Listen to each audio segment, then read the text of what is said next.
Bismillahirrahmanirrahim.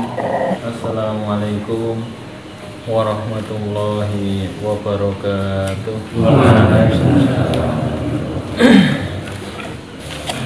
Innal hamdalillah nahmaduhu wa nasta'inuhu wa nastaghfiruh wa na'udzu billahi min shururi anfusina wa min sayyiati a'malina.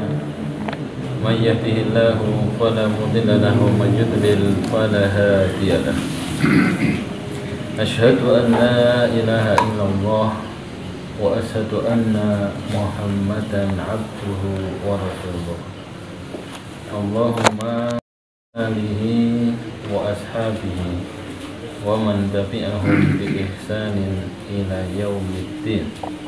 Amma ba'du. Bapak-bapak jamaah pengawasan yang dirahmati Allah, yang pertama marilah kita senantiasa memanjatkan puji syukur kehadirat Allah Subhanahu wa Ta'ala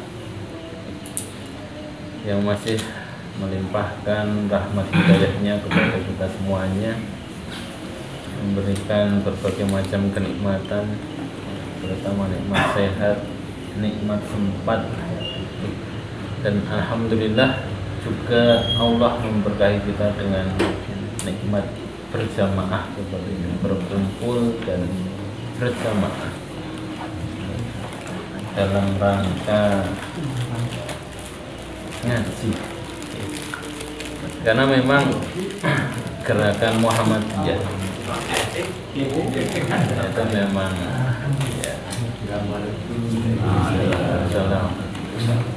memiliki beberapa ciri perjuangan. Dalam perjuangan Muhammadiyah itu ciri-ciri pergerakannya, yang pertama bahwa Muhammadiyah itu adalah gerakan Islam. Artinya kita bermuhammadiyah itu ya berislam itu sendiri, tidak bisa dipisahkan antara Islam dan Muhammadiyah. Karena sering ada orang yang anggap Muhammadiyah itu adalah agama sendiri di luar agama Islam. Padahal dalam gerakan kita, dalam gerakan Muhammadiyah, bahwa Muhammadiyah itu adalah gerakan Islam. Itu ciri pertama. Ciri kedua bahwa Muhammadiyah itu adalah gerakan dakwah, amar ma'ruf, gerakan dakwah Islam, amar ma'ruf nahi munkar. Bahwa sudah selayaknya bahwa roda organisasi itu berjalannya ya dengan dakwah, sehingga kegiatan-kegiatan pengajian, ya, perkumpulan itu memang harus dalam rangka dakwah, sebagai cerminan bahwa inilah gerakan Muhammadiyah. Setiap agenda, setiap kegiatan itu dalam rangka untuk berdakwah, dakwah Islam, amar ma'ruf nahi munkar. Sehingga bukan hanya sebatas ngumpul-ngumpul, ketemu, ngobrol, ngalor gitu, atau hanya sekedar dangdutan apa-apa. Tetapi berkumpulnya orang-orang Muhammadiyah itu ya dalam rangka dakwah Islam, amar ma'ruf nahi munkar. Sehingga memang di tingkat yang paling rendah dalam struktur organisasi Muhammadiyah, yaitu ranting, itu memang harus digerakkan dakwah itu sendiri. Ya. Maka pengawasan-pengawasan seperti ini memang sudah seharusnya bisa berjalan dengan rutin. Ya. Karena kalau mengharapkan yang di cabang, ya, skala jauh lebih luas, ya, di daerah juga sama. Maka sebenarnya gerakan yang paling mendasar, yang harusnya paling banyak gerak itu berada di ranting. Oleh karenanya alhamdulillah, yes, bapak-bapak sekalian, bahwa kita diberikan oleh Allah juga kesempatan untuk bisa berkumpul. Ini semua dalam rangka ibadah, ya, karena dakwah itu adalah perintahnya Gusti Allah, perintahnya Allah, sehingga datangnya kita, hadirnya kita di majelis ini adalah sebuah kenikmatan, karena Allah memberikan kesempatan kepada kita untuk bisa ikut memikirkan dakwah Islam itu sendiri. Kemudian yang ketiga, bapak-bapak yang dirahmati Allah, bahwa ciri dari gerakan Islam ya, itu adalah Muhammadiyah adalah gerakan tajdid, gerakan pembaharuan. Artinya bahwa Muhammadiyah itu bukan sesuatu yang sifatnya rigid, ajeg, tetapi senantiasa mengalami perubahan-perubahan ya, mengikuti perkembangan zaman, mengikuti situasi dan kondisi, mengikuti kebutuhan yang diperlukan dan sebagainya. Artinya tajdid, adanya perubahan, bukan gerakan yang ya ajeg. Sehingga memang orang Muhammadiyah itu ya harusnya berubah. Tadi namun disampaikan oleh Pak Baroni bagaimana ya Muhammadiyah itu ya, eksis selama 112 tahun itu ya karena ya senantiasa siap untuk berubah, ya, adaptif, ya, bisa mengadaptasi setiap kondisi, sehingga muncul tajdid-tajdid baru, muncul ya perubahan-perubahan, muncul berbagai macam pemikiran-pemikiran yang baru. Jadi orang Muhammadiyah itu siap dengan perubahan, karena itu adalah bagian dari ciri gerakan itu sendiri. Jadi alhamdulillah bapak-bapak sekalian, ini sebuah kenikmatan ketika kita dikumpulkan dalam sebuah majelis, dikumpulkan dalam sebuah kesempatan forum untuk saling mengingatkan. Karena kembali lagi bahwa ini adalah forum yang paling kecil ya di Muhammadiyah. Setelah itu nanti dikembalikan kepada individu masing-masing pengimplementasiannya. Tapi alhamdulillah ketika ranting berjalan, maka insya Allah Muhammadiyah itu akan senantiasa bergerak. Tapi nek rantingnya mandek, Muhammadiyahnya mandek. Jadi memang intinya itu sebenarnya adalah di ranting sebenarnya. Jadi monggo ini kita syukuri bersama. Walaupun dereng ajeg tetapi ada paling tidak masih tetap gerak. Dan tinggal nanti kita buat secara sistem yang lebih baik atau seperti apa. Ini yang pertama. Jadi monggo kita syukur kepada Allah atas segala nikmat ini. Dan yang kedua kalinya salawat dan salam kita tunjuk semacam junjungan kita Nabi Muhammad sallallahu alaihi wasallam bersama. Alhamdulillah di men ya, sudah bisa hadir, alhamdulillah. Semoga istiqomah. Nah, sing muda itu mau ikut ngaji itu berarti harapan ke depan itu cerah. Artinya wonten estafet yang meneruskan, yang melanjutkan perjuangan yang sampun sepuh-sepuh nika Pak Faroni, Pak ya. Yang muda-muda ini kan yang akan melanjutkan. Jadi adik-adik nek bisa nanti ngajak teman-temannya. Asal nih Pak. Insya Allah boleh ya. Insya Allah sebanyak-banyaknya biar tahu ya, seperti inilah gerakan Muhammadiyah. Bukan hanya pada organisasi sempit, tetapi juga organisasi yang di tingkat bawah, di level bawah ya. Disitulah sebenarnya dikodok semua ya, permasalahan umat itu. Nih, bapak-bapak yang dirahmati Allah, wonten kalau dengan menikah kalau ini supaya biar nanti kajian itu rutin ya. Dan ketika itu memang ngaji kitab, cuma saya lupa kitabnya apa. Kain toh, agen ini saya kalau betul ya Pak ya. Nonton tanda nih biar kalau tanda ini, tereng ical kok tanda. Mungkin lerak selama kita ini arba itu. Benten kitab pun benten kalau camat-camat ketok ini itu arba. Niki dipun lajengaken ngaji niku kan mboten mengke ngepor ya dene sinten terus mantek kan mboten. harapannya memang acara seperti ini berkesinambungan, pengawasannya, pengajiannya ya tetap berlanjut walaupun mungkin ganti pengurusnya. Harapannya seperti itu, karena dakwah Islam itu tidak terbatas ya pada satu generasi dan tetapi harus lintas generasi, lintas waktu. Pada tahun dulu sebelum pandemi atau yang terakhir itu sampai hadis yang ke-7 dipun ajengaken hadis yang ke-8 ya. Niki juga sesuai dengan tema tadi gerakan tadi ya. An Ibnu Umar radhiyallahu anhuma anna Rasulullah sallallahu alaihi wasallam qala umirtu an uqatilan nasa hatta yashhadu an la ilaha illallah wa anna Muhammadan Rasulullah wa yuqimus salata wa yu'tuz zakata fa idza fa'alu dzalika 'asamu minni dima'ahum wa amwalahum illa bihaqqil Islam wa hisabuhum 'ala Allah ta'ala. Hadis sahih rawahu Bukhari wa Muslim. Dari Abdullah bin Umar radhiyallahu anhuma bahwasanya Rasulullah sallallahu alaihi wasallam bersabda, umirtu an uqatilan nasa, aku diperintahkan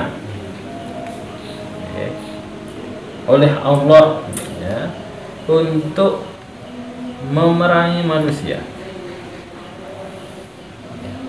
sehingga mereka bersaksi bahwasanya tidak ada ilah selain Allah dan Muhammad adalah utusan Allah. Wa yuqimus sholata, dan untuk menegakkan sholat, wa yu'tuz zakata, dan untuk menunaikan zakat. Fa idza fa'alu dzalika 'asamu minni dima'ahum wa amwalahum. Jika mereka sudah melakukan itu, maka dijamin olehku darah dan harta mereka, illa bihaqqil Islam, kecuali mereka melanggar hukum Islam. Wa hisabuhum 'ala Allah ta'ala, dan yang menghisab ya, yang akan menghitung perhitungannya adalah Allah Ta'ala. Ini hadis sahih dipun riwayataken Imam Bukhari dan Muslim ya. Hadis ini sering dipahami salah oleh sebagian orang dan sering dijadikan senjata oleh orang-orang yang tidak suka dengan agama ini ya, dengan menunjukkan bahwa ini loh, agama Islam itu sukanya memaksa orang lain dengan memerangi mereka agar masuk Islam. Itu subhat yang sering muncul, tuduhan, fitnahan yang sering muncul terhadap agama ini, menganggap bahwa agama ini disebarkan melalui kekerasan, hanya berdasarkan satu hadis ini, umirtu an uqatilan nas, kemudian mengabaikan hadis-hadis yang lainnya, mengabaikan ayat-ayat yang lainnya, bagaimana Islam itu begitu toleran ya, mengabaikan sejarah yang terjadi dan peradaban Islam, bagaimana orang-orang yang tidak mau masuk dalam agama ini tidak pernah diusik ya. Sehingga tuduhan yang ya, jauh dari kenyataan itu hanya dilontarkan oleh orang-orang yang sakit hati terhadap agama ini. Bagaimana menjawabnya? Ya. bahwa uqatil ya, menjawab subhat atau fitnah tadi. Ini harus dipahami sebagai seorang muslim. Jangan sampai kemudian kita, oh iya ternyata benar ya, bahwa memang perintah agama ini senengannya ngejak perang, senengannya kekerasan, memaksa orang lain untuk masuk Islam. Ya. Kemudian yang dibawa adalah sejarah bagaimana Islam ya sampai Eropa, Islam sampai Afrika, Islam sampai India. Itu disebarkan dengan pedang. Sering kita mendengar orang-orang menyampaikan seperti itu. Ya. Bapak-bapak yang dirahmati Allah, bahwa ya, pada era itu kalau kita mau menyimpulkan sebuah kejadian itu harus dilihat ya, latar belakangnya, harus melihat ya, kondisi zamannya. Zaman ketika Islam itu muncul ya, di Mekah kemudian tumbuh di Madinah, itu adalah zaman-zaman saat imperium itu, negara-negara besar itu muncul. Maka muncullah imperium Persia, muncullah Bizantium, muncullah Romawi, muncullah India dan macam-macam itu, Mongolia dan sebagainya. Setiap imperium ya, itu pasti akan berusaha memperluas wilayah kekuasaannya ya, dengan masuk ke wilayah lainnya. Dan itu fakta sejarah. Kondisi zamannya memang seperti itu. Bagaimana Romawi sampai timur, bagaimana Persia juga menguasai Asia Tengah, bagaimana ya, Bizantium ya, menguasai Turki dan sebagainya. Nah, maka ketika Islam kemudian tumbuh, berkembang, menyebar sampai Persia, sampai Turki, sampai Eropa, yang berkembang itu adalah wilayah kekuasaan ya. Bukan berarti bahwa orang yang wilayahnya ditundukkan oleh orang Islam itu dipaksa masuk. Dalam catatan sejarah ya, ketika Rasulullah masuk dalam Fathu Makkah misalnya ya, tidak ada seorang pun ya, yang dipaksa masuk. Rasulullah mengatakan antum tulaqo, kalian semuanya bebas. Padahal ini adalah orang-orang yang paling memusuhi Rasulullah, tapi ketika mereka kalah dibebaskan oleh Rasulullah dan tidak ada yang dipaksa masuk. Ya. Ini sebagai gambaran. Kalau kemudian an uqatilan nas dimaknai sebagai memerangi manusia untuk bersahadat, tentu orang-orang yang kalah tadi akan dipaksa masuk, sehingga tidak bisa dimaknai uqatilan nas memerangi manusia itu ya dengan memaksa manusia. Jadi dua hal yang berbeda antara perluasan wilayah dengan dakwah Islam, itu dua hal yang berbeda.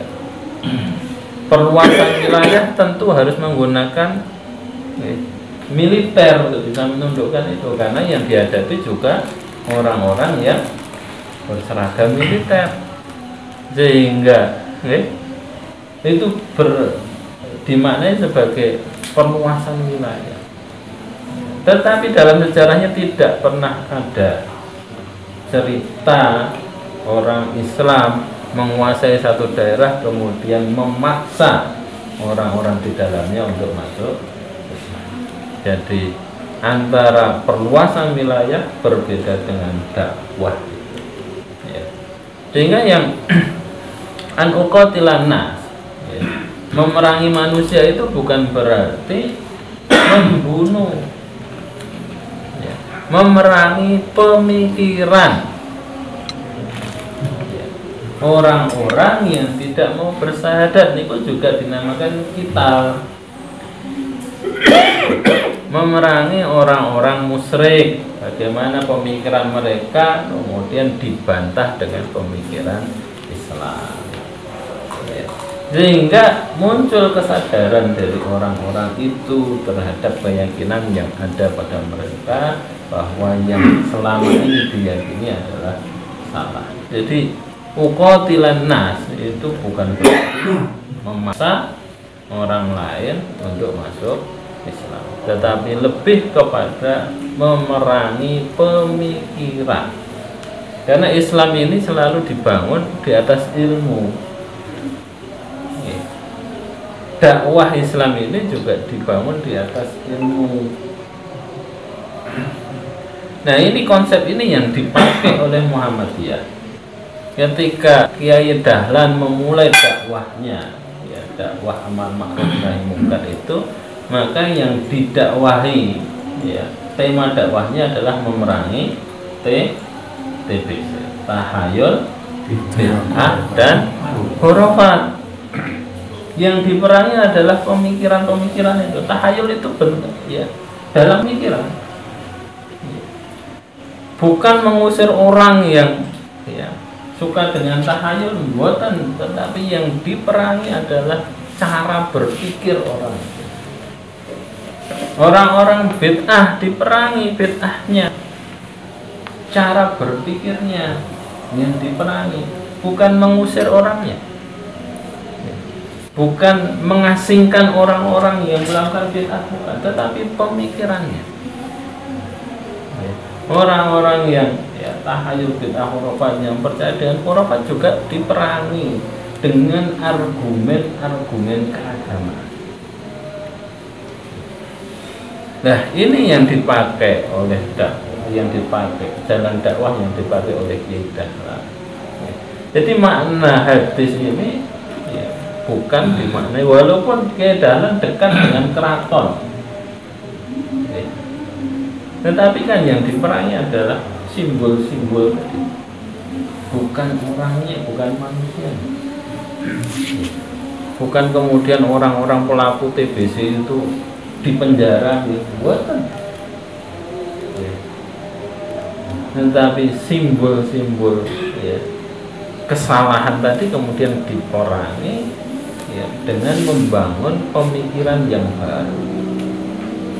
Maka kemudian polanya tadi, ya, gerakannya adalah tadi pembaharuan. Karena itu konsep-konsep lama, tahayul, bid'ah, khurafat itu kan konsep-konsep yang jumud, ya, yang kemudian dihancurkan dengan tajdid, ya, diperangi dengan tajdid. Jadi uqatilan nas ini adalah perintah dari Allah kepada Nabi Muhammad, dan Nabi Muhammad kemudian, ya, turun kepada, ya, kepada kita ini untuk memerangi, ya, pemikiran-pemikiran yang menyimpang tadi, ya. Sehingga kemudian manusia hatta yasyhadu alla ilaha illallah, sehingga manusia itu kemudian kembali, ya, memberikan kesaksiannya bahwa tidak ada ilah selain Allah, ya, kembali kepada tauhid.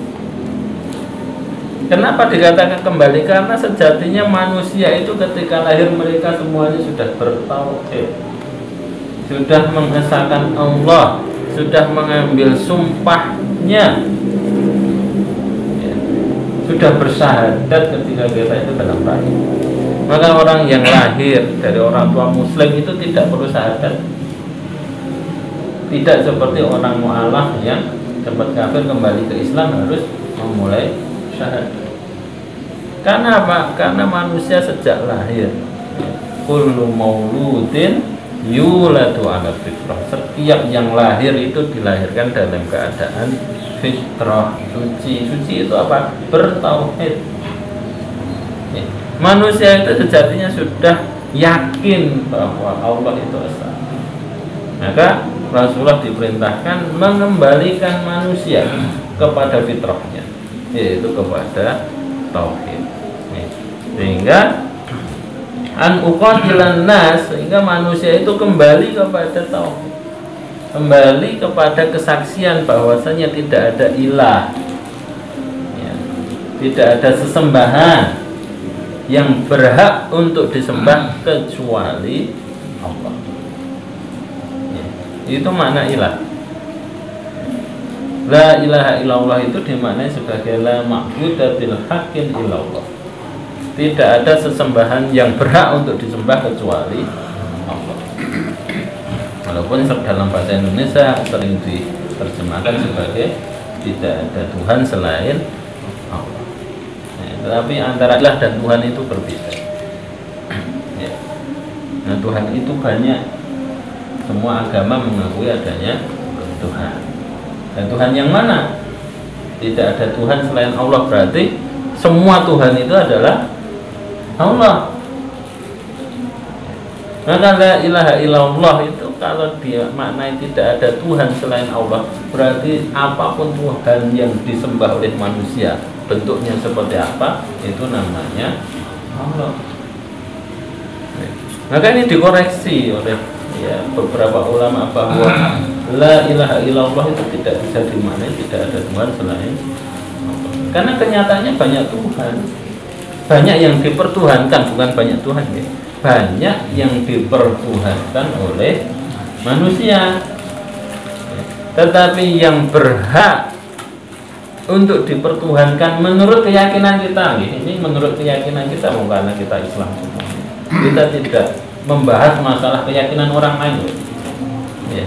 Ini membahas keyakinan kita yang ada di sini, bahwa menurut dalam keyakinan kita yang berhak dipertuhankan itu hanyalah Allah ya. Yang selain Allah berarti tidak berhak untuk dianggap sebagai Tuhan. Niki karena ini penting ya, tauhid ini sebagai dasar kita beragama ya. Kalau salah memaknai makna ini ya, beragamanya nanti jadi ragu. Maka tauhid itu harus benar-benar ditanamkan dulu. Karena tauhid itu harus dipahami secara betul sebagai pondasi. Bangun rumah itu nek pondasine pun salah, ke atasnya juga salah, rapuh, gampang ambruk kalau pondasinya tidak kuat.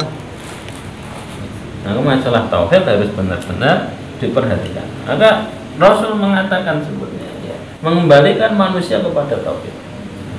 Wa anna Muhammadar Rasulullah. Dan bahwasanya Muhammad adalah utusan Allah. Menjadikan keyakinan bahwa Nabi Muhammad itu benar-benar utusannya Allah. Yang namanya utusan itu menjadi wakil dari yang mengutus, sehingga apapun yang disampaikan oleh utusan itu harus kita yakini kebenarannya. Nah, wonten wong ulem-ulem, utusan ulem-ulem, apa berarti nyanggahkan mboten? Ada sing ulem tenane, kan mboten. Lah dengan manusia diutus oleh manusia saja kita percaya.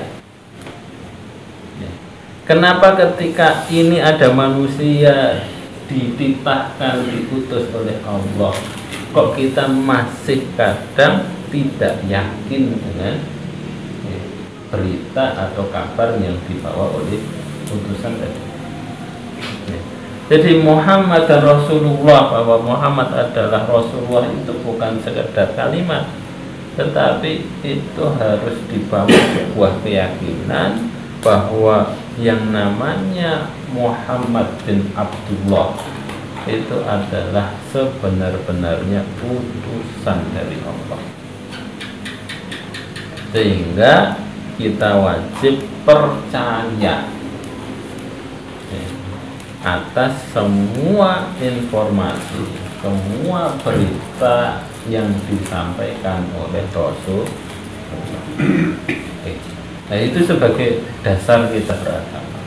Jadi satu sisi kita sepenuhnya percaya kepada Allah, satu-satunya ya yang bisa dipercaya, dan yang kedua meyakini bahwa Rasulullah itu adalah benar-benar utusannya Allah.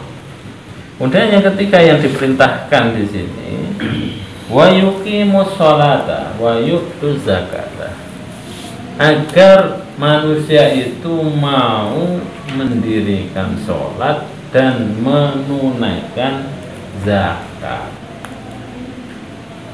Ya. Tiga hal ini yang diperintahkan atau sampai dalam taraf wajib. Ya. Kenapa kok tidak ada saum, tidak ada puasa, tidak ada haji? Orang-orang yang meninggalkan puasa itu dalam hudud, dalam aturan Islam itu tidak, ya, hukumannya tidak seperti orang yang meninggalkan sholat. Ya. Orang meninggalkan puasa itu tidak seperti orang yang meninggalkan zakat. Secara hukum loh ya, hukum syariat, bukan hukum undang-undangan kita. Ya. Haji tidak disebutkan karena kewajiban haji itu wajibnya cuma sekali seumur hidup, sehingga tidak diperintahkan ya sampai dalam level yang seperti ini, uqatilan nas. Ya, berbeda karena kewajibannya berbeda. Ya. Nah, maka yang diperintahkan adalah ya, mendirikan sholat dan menunaikan zakat. Ketika Rasulullah wafat, ya, banyak orang-orang Arab itu yang kemudian murtad, keluar dari agama ini. Ya, kemudian ketika Abu Bakar naik menjadi khalifah, ya, Abu Bakar itu mengatakan akan memerangi orang-orang yang tidak mau membayar zakat. Kemudian Umar berkata, loh, mereka sudah bersyahadat kok diperangi. Dan Abu Bakar mengatakan, aku akan memerangi siapa saja yang memisahkan antara sholat dan zakat. Dasarnya di hadis ini ya. Sehingga kemudian diperangi orang-orang itu. Dan itu sebagai landasan ya, bahwa meninggalkan zakat dan meninggalkan sholat itu secara hukum sama ya, tidak boleh dan bisa diperangi karenanya. Oke. Nah, an uqatilan nas ya. Fa idza fa'alu dzalik asama minni dima'ahum wa amwalahum. Ya. Jika mereka sudah melakukan itu, sudah bersyahadat, ya, sudah menegakkan sholat, sudah menunaikan zakat, maka mereka dijamin. Yang menjamin cinta Rasulullah yang menjamin. Ya. Apa yang dijamin? Ya. Darah dan harta mereka, ya. Jiwa dan hartanya itu dijamin oleh agama ini. Ya. Sehingga orang-orang Islam ketika ada nyawa yang direnggut, maka kewajiban ya, agama ini membela orang yang direnggut nyawanya. Oke. Maka ini karena sudah mendapatkan jaminan dari Rasulullah bahwa mereka akan dijamin darah dan hartanya. Wa hisabuhum 'ala Allah Ta'ala. Yang terakhir bahwa yang berhak untuk menghisab itu adalah Allah. Manusia itu hanya melihat zahir, yang kelihatan saja. Masalah wong syahadat hapus ya, itu urusannya Gusti Allah. Masalah orang ibadahnya ya beres misalnya, yang akan menghisab nanti adalah Allah. Tugas kita itu menyampaikan. Nek ada yang salah dinasihati untuk perbaikan, tetapi tidak memaksa. Dan dai itu bukan tukang hisab, tukang hitung kesalahan yang dilakukan oleh orang. Ya.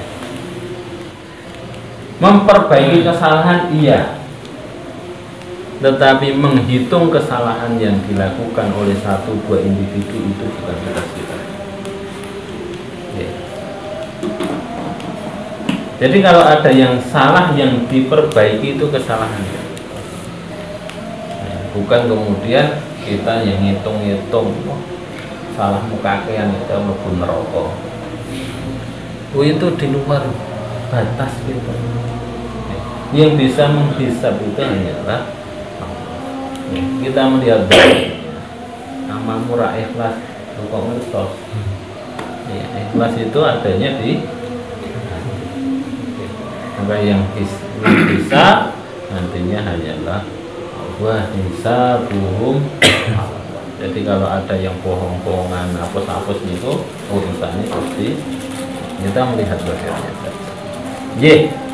Ini hadis ke-8 ya, secara singkat kita bahas pada malam hari ini bahwa kembali lagi ini adalah tugas kita semuanya. Umir Tuhan uqatilana ya, kita ini mendapatkan tugas ya, untuk berdakwah.